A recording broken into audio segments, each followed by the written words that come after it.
Not 3:34 yet. Yes. Almost.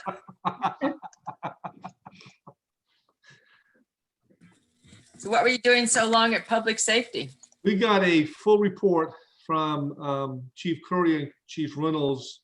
I asked them to give us sort of a state of report, and they were very comprehensive and very thorough.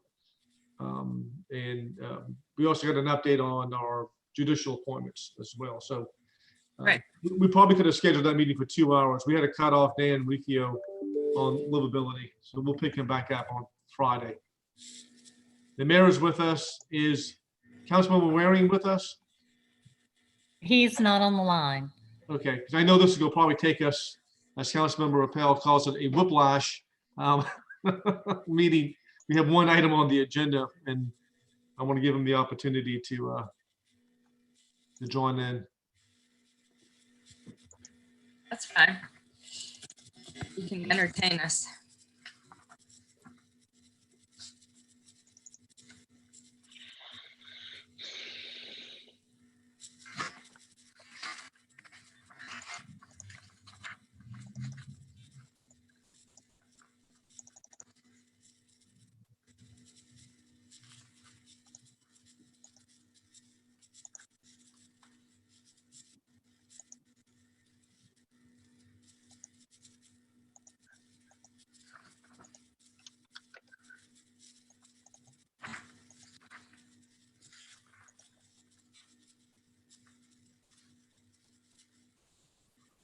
I just sent him a text message to see if we got a response from him.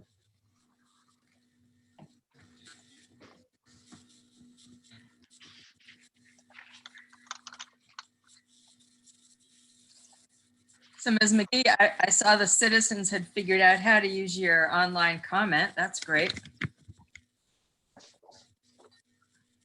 They definitely have.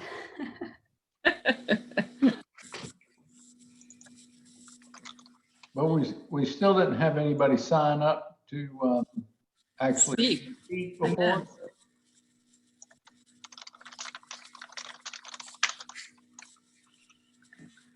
Yeah, that's interesting. Yeah, I just checked again and no one signed up to speak. And is that sign up period over, or did we end up being able to extend it? We extended it and we've gotten 43 comments submitted. So Well, that's good. yeah, Should we do some special outreach to a couple of our frequent flyers? I think so. I missed them. Mayor, not to interrupt you, I'm sorry, but I texted Councilmember Waring and I got a response. The host won't let him in. So host, would you let Councilmember Waring in? he's not in the waiting room. Yeah, I don't see him either. Is he using the right meeting ID? I'll call him right now. Hold on a second. Oh, wait, hold. There's a 5388 number that just popped up. Is that? I don't know.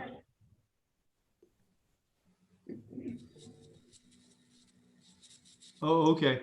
Well, we'll let you in. Well, I'm gonna hang up with you now. Okay.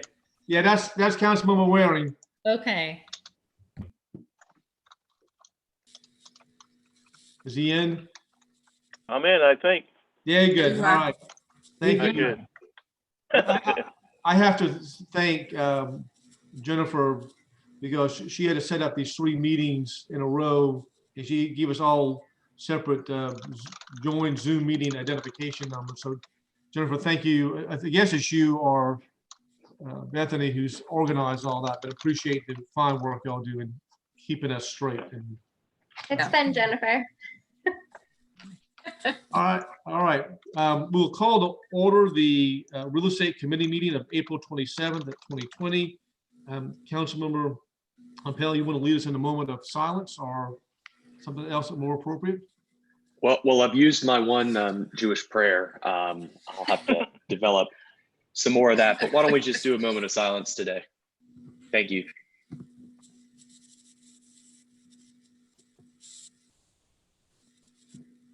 All right. All right, thank you. Well done. Thank you. Okay, Matt, I think you're up on deck with our one and only agenda item. We need to approve the minutes. Did we get minutes? Oh, did we get minutes? I think so. You should have received minutes for real I estate. moved, I I did. moved for approval. Is there a second? Councilman Pell, you second? Second, I Second. Oh, Councilman Waring, thank you. All right, then all those in favor say aye. Aye. Ayes have it. Thank you. All right, now, Matt, you're on. You're not on, Matt. We can't hear you. Unmute yourself. Can you hear me now? Yes, sir. Yes, sir. Thank you. This is a request for an amendment to the management agreement with the Charleston Digital Corridor Foundation for the management space of 22 West Edge. When we did the governmental lease agreement for that space, it had a built-in tenant upfit allowance of $40 a square foot. And when we did the management agreement with 22 West Edge, it said that there would be no upfit allowance outside of that without express written approval of the city. The upfit costs have come in a little bit higher, about $102,000, $103,000 more for a variety of reasons. So we are looking to request to have an amendment done to the agreement to allow the CDC to incur that cost. The good thing is there's been savings between design and engineering costs, FF&E, and then unfortunately just the facility not getting off the ground, January and February's lease, and then Ernest negotiated waiver of March's lease, as well as a small reimbursement for an HVAC issue with the developer. We're going to see savings of about $108,000. So it ends up being budget neutral at the end of the day. Okay. I move for approval, Mr. Chairman. Is A there a motion? second. Second.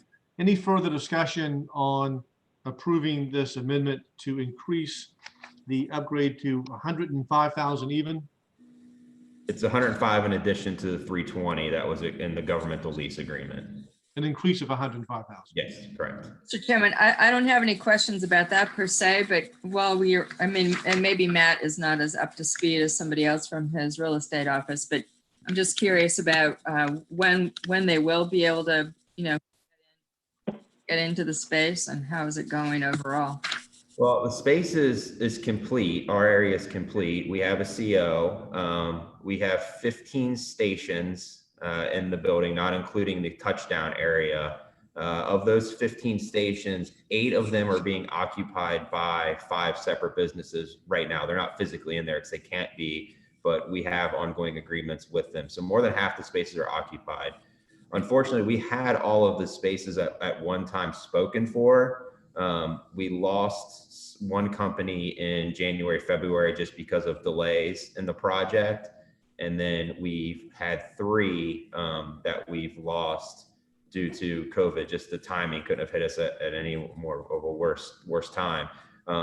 2 of them we do hope will come back. They have delayed any rent or movement until the end of May, but we're hoping we're going to grab those 2 back at the end of May. And how long is their terms of, you know, on average, or is it months or? They're all month to month.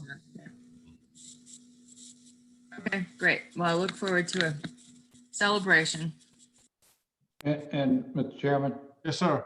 Mr. Mayor. Matt, the 5 companies that we still have, they're able to go ahead and take occupancy, aren't they? Are they?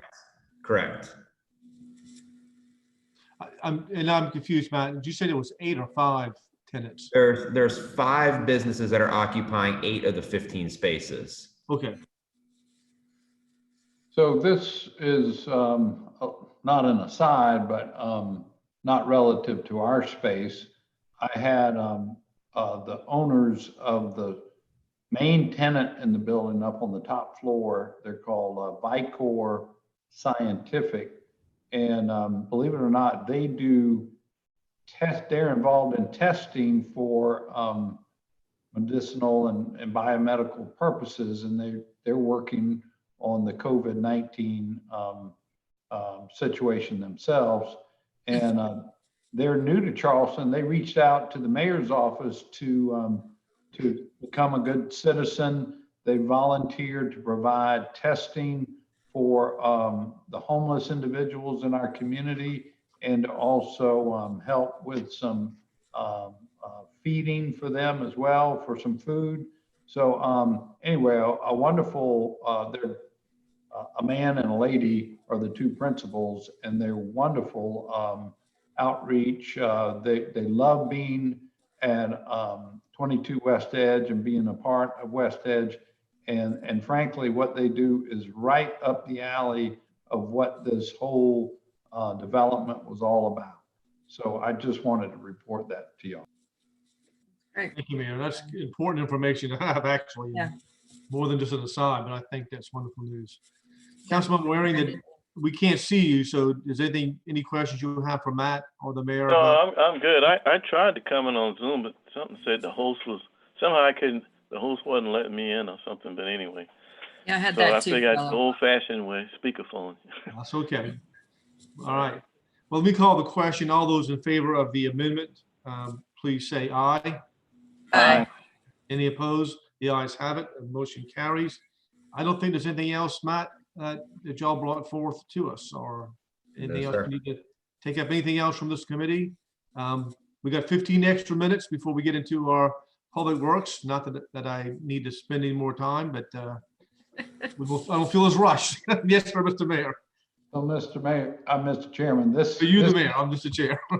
This is an aside, but since Councilmember Appel mentioned his Jewish prayer, I thought I would mention to him and to y'all that, and we accommodate this on a number of occasions throughout the year. For example, on St. Patrick's Day, we put the Irish flag up over City Hall, and on Greek Independence Day, we put the Greek flag up. We had a request this year from Rabbi Davis that Wednesday is the Independence Day for the state of Israel. And he supplied us a flag, and we'll be flying the flag of Israel over City Hall on Wednesday. So I thought Councilmember Appel might want to look out for that. Yeah, that's great. Can I say that was my idea? I'm just kidding. You No, can that's say anything you want on Facebook. that's really great, and I can promise you that the Jewish community is going to be really appreciative of that, and not just the Jewish community. You know, over the last several years, you know, there's been sort of increasing interest in Israel from other faith sectors, and I think that's wonderful. And we have some good friends across the ocean here. So thanks again for that. And I will just add, Mayor and Councilmember Rappel, that the city has always had a very wonderful relationship and partnership with our Jewish community members that contributed so much to this community. And it's only fitting that we fly the flag, I think, on Wednesday, Mr. Mayor, you said? That's correct. Yes, sir. Good job. Leon Uris's book Exodus was one of my favorite ones growing up, Russ. I'm sitting here looking at it on my sentimental bookshelf right now. Nice. They had amazing heroes of freedom. And I loved the woman too, the first prime minister. What was her name? Golda Meir. Yeah, Golda Meir, exactly. Amen. Yeah, those were Yeah. some Right. tough people. That Some was- amazing All right. people. Thank you all very much. Thank you all All very right. much. There be no further business. We are hereby adjourned. I'll see some of y'all in 15 more minutes. And I'm gonna Okay. start logging on Talk early soon. now.